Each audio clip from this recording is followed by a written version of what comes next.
That's another little story. Hey, check this out now. Check this out. Listen to this.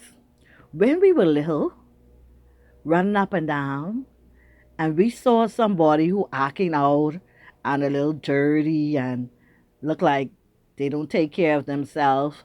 As kids, we used to say, "Oh, that's a crazy man," and we will run from them hollering because we are afraid that if the crazy man catch us, they could do something wrong to us. So we will always run from them hollering. Sometimes the adult ask us what's wrong, but we'll say we running from the crazy man. No joke. That's facts, right? When back in the day, people act like that, and they were even family members. People used to go to the telephone because most people didn't have a phone, so we had like paid phones one time, and before the paid phones, you had to go to neighbor houses to use the phone or to the shop on the corner and ask them to use the phone to make like emergency calls and stuff. That's what we had to do in the Bahamas. Okay, the Bahamas just built up in the last but 30 years or so, and these people trying to act bougie. Hey, you heard me. I mightn't say it right, but I don't care. I'm a Bahamian. Bougie. Okay, and so when a person I could be go to phone, the older folks go to phone and call, is a place named Sandilands. They said now you grow big as Sandals Rehabilitation Center or Rehabilitation Hospital. People that say, that's the common name. But we don't say all that. We just say Sandlands.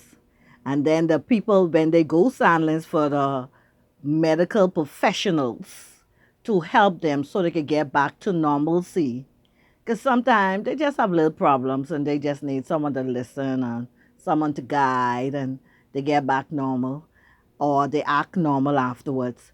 But when people know you went to Sunderland's, they say, "Oh, child, she been on the crazy hill." Ain't no joke, right? It's nothing to laugh at.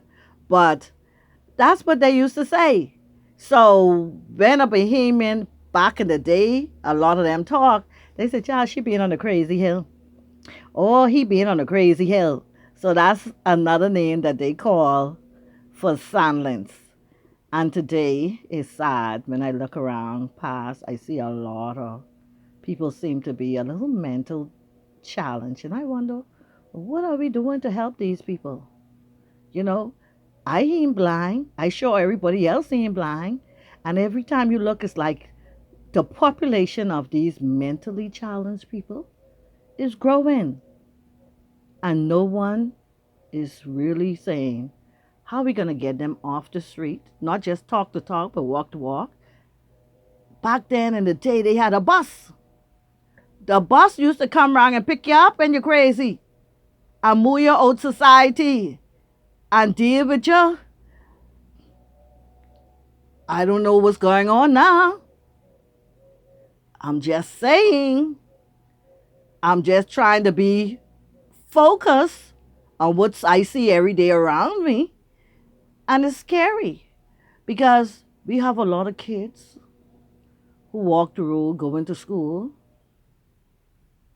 And for what I know, you heard me, for what I know, some of these people who seemed mentally challenged have hurt little children. So, in some way, they have some sense, even though they are mentally challenged and seem mentally challenged. Some of them have some sense because of what they did. You know what I'm saying? But in the meantime, how are we going to deal with this problem? How? This is a problem that is growing. I wonder if it's just me. Is it just me? You ride up going Montague, there to tourists trying to pass and the mentally challenged person throwing dirt in the front of the tourists. You guys hollow, stop that. That is not what we do. And you have to apologize to the tourists for their marking out. I have done it. I have done it. The key is, what are we going to do about this situation? Over and out.